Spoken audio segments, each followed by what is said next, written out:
ప్రభువైన యేసుక్రీస్తు నామములో మీకు అందరికీ శుభములు, వందనాలు తెలియజేస్తున్నాను. అందరూ బాగున్నారా?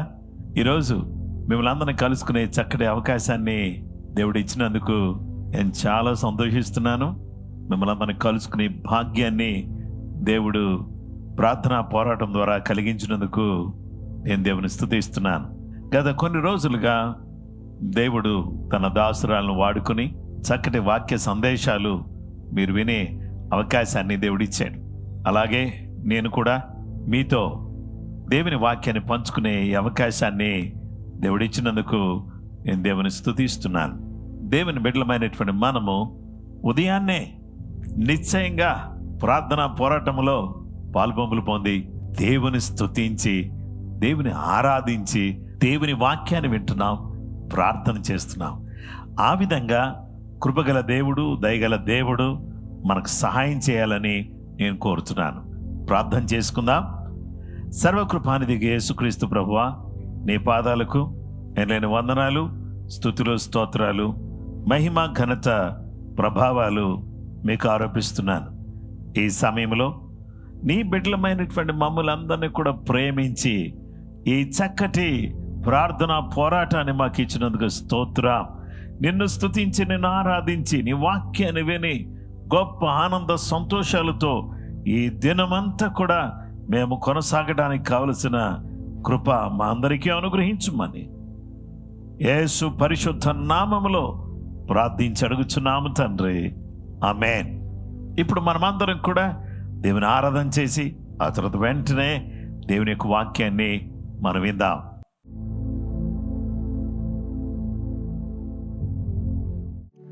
కన్న తల్లి చేర్చునట్లు నన్ను చేర్చున ప్రియుడు, కన్న తల్లి చేర్చునట్లు నన్ను చేర్చున ప్రియుడు. హల్లెలూయా, హల్లెలూయా, హల్లెలూయా, హల్లెలూయా, హల్లెలూయా. యేసయ్యా, హల్లెలూయా, హల్లెలూయా, హల్లెలూయా, హల్లెలూయా.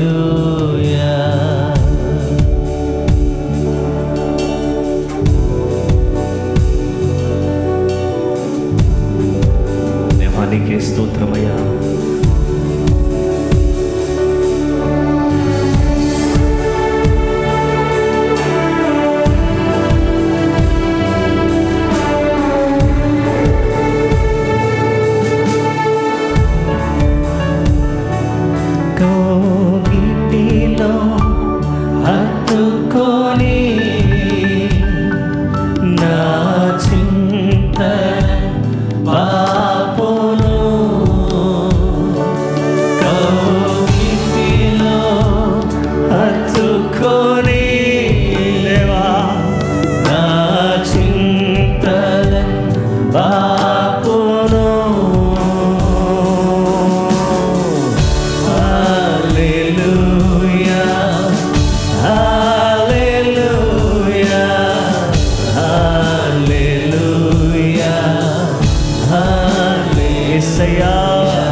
నడుపును శిఖరముపై నిలుపును దేవా చేపట్టి నడుపును శిఖరముపై నిలుపును. సంగమంతా హృదయపూర్వకంగా దేవా హల్లెలూయా హల్లెలూయా హల్లెలూయా హల్లెలూయా హల్లెలూయా హల్లెలూయా హల్లెలూయా హల్లెలూయా. నా కొరకై మరణించే దేవా నా పాపమున్ భరించే నా కొరకై మరణించే నా పాపమున్ భరించే యేసయ్యా. హల్లెలూయా హల్లెలూయా హల్లెలూయా హల్లెలూయా హల్లెలూయా హల్లెలూయా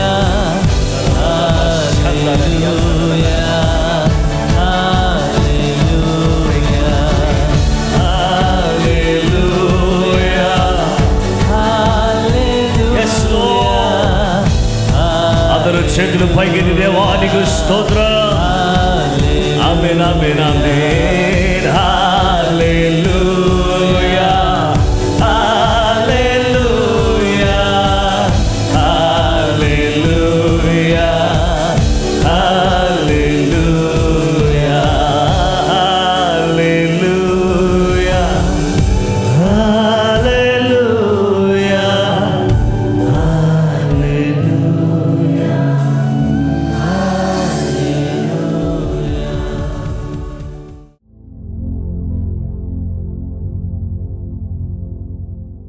క్రీస్తునందు ప్రియమైన సహోదరి సహోదరులారా, ప్రభు నామములో మిమ్మల్ని అందరినీ కూడా అభినందిస్తున్నాను. మనం ఎంతవరకు కూడా దేవుని స్తుతించి దేవుని ఆరాధించే గొప్ప కృప దేవుడు మనకు దయచేశాడు.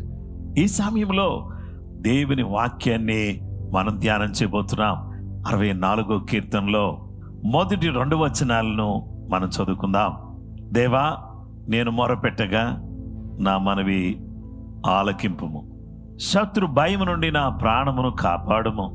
కీడు చేయువారి కుట్ర నుండి, దుష్ట క్రియలు చేయువారి అల్లరి నుండి నన్ను దాచుము. దావీదు తన జీవితంలో ఎదురైనటువంటి అనేక రకాలైనటువంటి శోధనలు, వేదన, బాధ, వీటన్నిటిలో ఏం జరుగుతూ వచ్చిందంటే తన జీవితంలో ఎదురైన ఈ కష్టాలు, ఈ బాధలు, ఈ ఇరుకులు, ఈ ఇబ్బందులు, ఇవన్నీ కూడా తన్ని ఎంతగానో బాధ పెడుతూ, వేదనకు గురి చేస్తూ, ఒత్తిడికి గురి చేస్తూ ఉన్న టైంలో దావీదు ఓ మంచి పని చేశాడు. అతడు చేసిన పని ఏమనగా, అతడు జీవమగల దేవునికి అతడు మొర్రపెట్టాడు. ప్రియ స్నేహితులారా, దేవునికి అతడు ఒక అద్భుతమైన రీతిలో మొరపెట్టడం అనేది మనం చూస్తాం. ఈరోజు మన ధ్యానాంశం ఏంటంటే, మనం ప్రార్థన చేస్తే మన ప్రార్థన దేవుడు ఆలకిస్తాడు. కంటిని నిర్మించిన వాడు కానకుండునా? చెవిని నిర్మించిన వాడు వినకుండునా? చెవిని నీకిచ్చిన వాడు ఆయన వినకుండా ఉంటాడా? నీతిమంతుల ప్రార్థనల వైపు ఆయన చెవులు ఒక్కి ఉన్నవి. మన ప్రార్థనను దేవుడు ఆలకించేవాడు. ఆయనకు ఒక పేరుంది, ఏంటంటే ప్రార్థనను ఆలకించువాడు అని. ఎవరు ఎక్కడి నుండి ప్రార్థన చేసినా, ఏ ప్రాంతం నుండి, ఏ తావు నుండి, ఏ భాషలో, ఏ స్థలములో ఎప్పుడు ప్రార్థన చేసినా 365 రోజులు 24 గంటలు ఎప్పుడు మనం దేవుని తలుపు తట్టినా, ఎప్పుడు ప్రార్థనలో కూర్చున్నా, అది రాత్రైనా, పగలైనా, మధ్యాహ్నమైనా, అది కష్ట సమయమైనా, వేదనైనా, దుఃఖమైనా, బాధ అయినా, అది కరువైనా, ఎలాంటి పరిస్థితి అయినా మన ప్రార్థనను దేవుడు వింటాడు. ప్రార్థన వినడి పావనుడా, ప్రార్థన మాకు నేర్పుమయ్యా అని చక్కటి పాట మనం చూస్తాం. ప్రార్థన వినే పావనుడా, ప్రార్థన మాకు నేర్పయ్యా. ఆ ప్రార్థన వినేవాడు నీవు. ఆ ప్రార్థన సరిగా చేయటానికి మాకు సమయస్ఫూర్తిని, ఆలోచనను, మేము ఏమి పలకాలో ఏమి పలకకూడదు, ఎలాగా నీతో సంభాషించాలో సంభాషించకూడదో అనేది మాకు నేర్పించు. ఆ ప్రార్థన ఎలా ఉండాలి అని అంటే, ఆ ప్రార్థనలో యథార్థత ఉండాలి, ఆ ప్రార్థన పరిశుద్ధంగా ఉండాలి, ఆ ప్రార్థన నమ్రతతో తగ్గింపుతో కూడిందిగా ఉండాలి, ఆ ప్రార్థన కపటం లేనిదిగా ఉండాలి. ఆ ప్రార్థనలో ఏముండాలంటే స్పష్టత ఉండాలి. నీకేం కావాలి అది చెప్పు. దేవుడికి వినబడిందా లేదా అని ఈయనైనా అని అట్లా అడగకూడదు, తప్పది.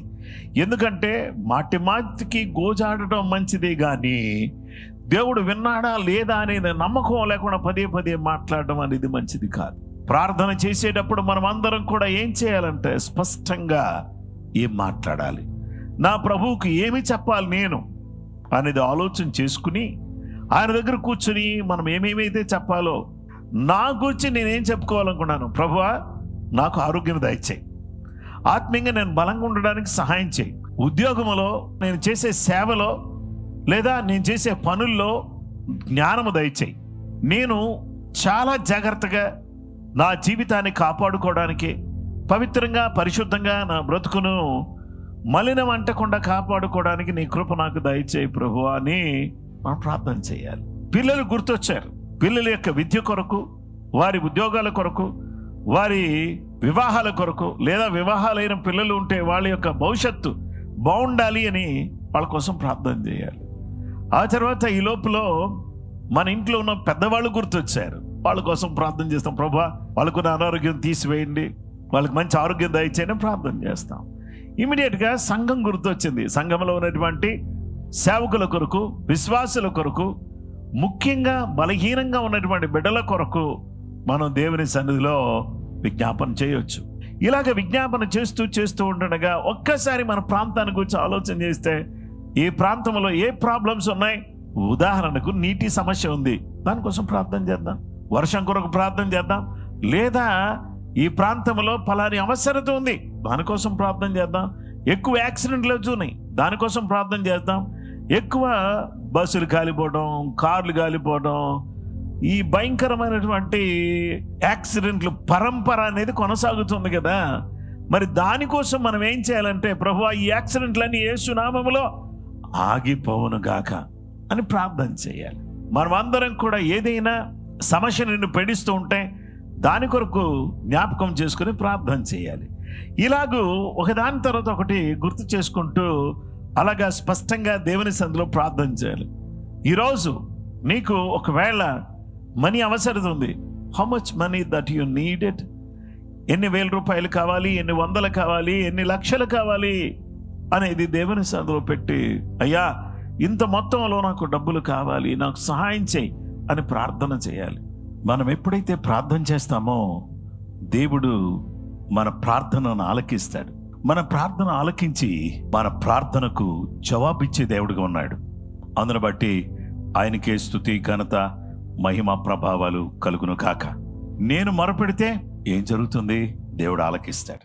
నేను మొరపెడితే ఆయన నన్ను శత్రు భయం నుండి కాపాడుతాడు. శత్రు భయం ఏదైతే నన్ను ఆవరిస్తుందో దాని నుంచి దేవుడు నన్ను కాపాడే దేవుడుగా, నాకు సహాయం చేసే దేవుడుగా ఆయన ఉన్నాడు. శత్రు భయం నుండి మనల్ని కాపాడి మనకు అండగా, మనకు నీడగా, మనకు తోడుగా ఉండేటటువంటి వాడుగా ఉన్నాడు. శత్రువు అనేటటువంటి వాడు ఇశ్రాయేలు ప్రజలను తరుముతున్నాడు. శత్రువు అనేవాడు దావీదును తరుముతున్నాడు. శత్రువు అనేవాడు యేసు క్రీస్తును విశ్వాసం ఉంచిన వారిని తరుముతా ఉన్నాడు, వెంటాడుతున్నాడు. ఏదో రకంగా బలహీనపరచాలి, ఏదో రకంగా అనారోగ్యం పాలు చేయాలి, ఏదో రకంగా దాడి చేయాలని వాడు చూస్తుండగా వాడి క్రియలని యేసుక్రీస్తు నామములో లయం కావాలి అని అంటే మనమందరం కూడా మొరపెడితే శత్రువు యొక్క భయం నుండి మనల్ని దేవుడు కాపాడుతాడు. ఈ శత్రు భయం నుండి కాపాడబడ్డం మాత్రమే కాకుండా దేవునికి మొరపెడుతూ ఉంటే దుష్క్రియలు చేయువారి అల్లరి నుండి నన్ను దాచును. దేవుడు నన్ను దాస్తాడు. ఎవరు చేసే అల్లరి? దుష్క్రియలు చేసేటటువంటి వారి అల్లరి నుంచి దేవుడు ఏం చేస్తాడంటే నన్ను కాపాడుతాడు, నాకు సహాయం చేస్తాడు, నాకు తోడుగా ఉంటాడు, నాకు అండగా ఉంటాడు, నాకు నీడగా ఉంటాడు. గనుక ఈరోజు నేనేం చేయాలో తెలుసా? ఎట్టి పరిస్థితుల్లో కూడా ఈ అల్లరి చేసేటటువంటి వారు నా మీదికి రాకుండా ఆ అల్లరి నుండి నన్ను దాచు అని మొరపెడుతూ ఉన్నాడు. అల్లరి యొక్క శోధన, బాధ, వేదన, వీటన్నిటిలో నుంచి దేవుడు తన ప్రత్యేకమైనటువంటి రీతిలో మనం దాచాలని ఆయన కోరుతూ ఉన్నాడు. ఆయన పిల్లలమైనటువంటి మనమందరం కూడా ఈరోజు దేవుని యొక్క కాపుదల, దేవుని యొక్క నీడ, తోడు మనకు ఉండాలని మనమందరం కూడా దేవుని యొక్క సన్నిధిలో మొరపెడితే, అద్భుతమైన రీతిలో దేవునికి మొరపెడితే దేవుడు మన మొరను ఆలకిస్తాడు. దేవునికి మొరపెడితే దేవుడు మనల్ని కాపాడుతాడు. ఇశ్రాయేలును కాపాడువాడు కునుకడు, నిద్రపోడు. శత్రువులు దావీదును ఎందుకు తరుముతున్నారు తెలుసా? దావీదు ప్రార్థనాపరుడు కాబట్టి. శత్రువులు ఇశ్రాయేలు ప్రజలను ఎందుకు తరుముతున్నారో తెలుసా? వారు వాగ్దాన ప్రజలు కాబట్టి. అలాగే శత్రువు ఈరోజు మన మీద ఎందుకు దాడి చేస్తున్నాడో తెలుసా? మనము దేవుని సొత్తు కాబట్టి. వాడు చేసే దాడి నుండి మనం విడిపించబడ్డానికి, ప్రభు తన కృప మనకు అనుగ్రహించటానికి మనమందరం కూడా చేయాల్సిన అత్యంత ప్రాముఖ్యమైనటువంటి పని ఏంటంటే దేవుని సన్నిధిలో మొరపెడుతూ ఉంటే దేవుడు కోడి తన పిల్లలను దాచినట్టుగా జీవము గల దేవుడు మనల్ని దాచిపెడతాడు, మూసి పెడతాడు. శత్రువు మన మీద దాడి చేస్తున్నప్పుడు ఏ విధంగానైతే శత్రువు వేసే పన్నాగాలు మన మీద పడకుండా కంప్లీట్గా సర్వాంగ కవచాన్ని, బుల్లెట్ ప్రూఫ్ జాకెట్ ధరించుకుని ఉంటే, ఒక బుల్లెట్ ప్రూఫ్ కారులో వెళుతుంటే ఎవరైనా కాల్చినా కానీ ఆ కారుకు ఏమీ కాదు. దేవుడు మనల్ని ఆయనలో దాస్తా ఉన్నాడు. ఆయన ఒక దుర్గంగాను, ఆయన రెక్కల క్రింద మనకు ఆశ్రయం ఇచ్చి దుష్టుడైన సాతాను మన మీద దాడి చేయకుండా మన దేవుడు మనం దాస్తున్నాడు. మన దేవుడు మనకేమై ఉన్నాడంటే దాగుచోటై ఉన్నాడు. దేవుడు మనకు దాగుచోటు. ఏ కష్టం వచ్చినా, ఏ బాధ వచ్చినా పిల్లలు మమ్మీ దగ్గరికి పరిగెత్తుకుని వెళ్ళిపోతారు, డాడీ దగ్గరికి పరిగెత్తుకుని వెళ్ళిపోతారు. అలాగునే మనకు కూడా ఏ కష్టం వచ్చినా, ఏ బాధ వచ్చినా, ఏ ఇరుకు ఇబ్బంది మనకు ఎదురైనా మనము పరిగెత్తుకుని వెళ్ళిపోయి ఆ ప్రభు పాదాలు గట్టిగా పట్టేసుకున్నామంటే ఆ జీవం గల దేవుడు మన ప్రార్థన ఆలకించటం, మనల్ని కాపాడటం, మనల్ని దాయటం, ఈ 3 పనులు చేస్తాడు. కాబట్టి మనందరం కూడా ఏం చేద్దామో తెలుసా అండి? దేవుని సన్నిధిలో ఆగకుండా నిరంతరం మొరపెట్టేవారిగా ఉందాం. అలా మొరపెట్టి దేవుడు అనుగ్రహించే దివ్యమైన ఆశీర్వాదాన్ని, దీవెనను పొందడానికి కృపగల దేవుడు, దయగల దేవుడు మనకు, మన పిల్లలకు, మన కుటుంబాలకు సహాయం చేయునుగాక. ప్రార్థన చేసుకుందాం.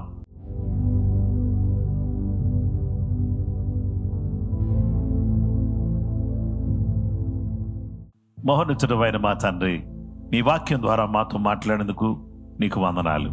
మేము నీకు మొరపెడితే మీరు మమ్మలను ఎంతో అద్భుతంగా దగ్గరికి తీసుకుని మా ప్రార్థన ఆలకించి మా జీవితంలో మమ్మలను శత్రువు నుండి కాపాడుతూ, శోధకుడైన సాతాను దాడులు మా మీద రాకుండా కాపాడుతూ, మా జీవితాన్ని భద్రపరుస్తూ నీ రెక్కల చాటున, నీ నీడలో, నీ మాటున మమ్మల్ని దాచే దేవుడుగా ఉన్నందుకై స్తోత్రం చెల్లిస్తున్నాం. ఈ సమయంలో ఎవరు మొరపెడుతున్నారో వారి మొరను వినండి. వారి కుటుంబంలో రక్షణ లేని వారిని ఇప్పుడే దర్శించి మార్చండి. మా ప్రజలను దర్శించండి ప్రభువా. మా ప్రార్థన ఆలకించండి, మా మొరను ఆలకించండి. శత్రు భయం నుండి మమ్మల్ని కాపాడండి. శత్రువు తరుముతూ, వెంటాడుతూ, ఎన్నో రకాలుగా కీడును కలిగిస్తుండగా వాడి క్రియలని నశింపచేసి మమ్మలను కాపాడమని అడుగుచున్నా. అలాగే మా ప్రభువా, ఈ సమయంలో నీ బిడ్డలమైనటువంటి మమ్మలను మరోసారి జ్ఞాపకం చేసుకుని మీ చాటున మమ్మల్ని దాచండి. మా కుటుంబాన్ని, మా పిల్లలను, మేము చేస్తున్న పనుల్లో, సేవలో, వ్యాపారములో, ఉద్యోగాల్లో మమ్మల్ని అందరినీ దాయండి ప్రభువా.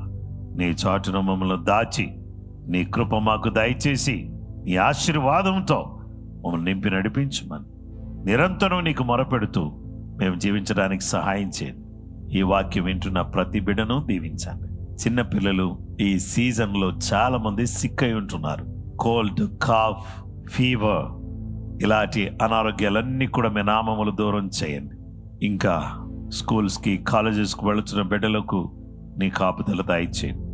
వ్యాపారం నిమిత్తము, ఉద్యోగం నిమిత్తము బయటకు వెళ్ళుచుండగా, లోపలికి వచ్చుచుండగా, వృత్తిపరంగా, చేతి పనుల పరంగా నీ బిడ్డలను ఆశీర్వదించండి. నీ ఆశీర్వాద దీవెనలు సమృద్ధిగా ప్రతి వారి మీద కుమ్మరించండి. ఎవరు దుఃఖంలో ఉన్నా వారిని ఆదరించండి. కన్నీళ్లు తుడవండి. అద్భుతాలు చేయండి. నూతన కార్యాలు నీ నామములో జరిగించండి. సంఘ సరిహద్దులు విశాలపరచబడానికి సహాయం చేయండి. అనేక ఆత్మలు రక్షణ పొందడానికి, అనేక మంది జీవితాలు ప్రభావితం చేయబడ్డానికి నీ సహాయం దయచేయండి. కృప అనుగ్రహించండి. నీ నామాన్ని కనపరుచుకుని నీ చిత్త ప్రకారంగా సమస్తాన్ని కూడా జరిగించి దీవించమని సర్వకృపానిధి యేసుక్రీస్తు పరిశుద్ధ నామములో ప్రార్థించి వేడుకొనుచున్నామా పరలోకపు తండ్రి, ఆమేన్. క్రీస్తునందు ప్రియమైన సహోదరి సహోదరులారా, ప్రభు నామములో మిమ్మల్ని అందరినీ నేను అభినందిస్తున్నాను. మరొక అద్భుతమైన సందేశంతో రేపు మళ్ళీ కలుసుకుందాం. అంతవరకు కృప మీకు తోడైనను గాక. Praise the lord.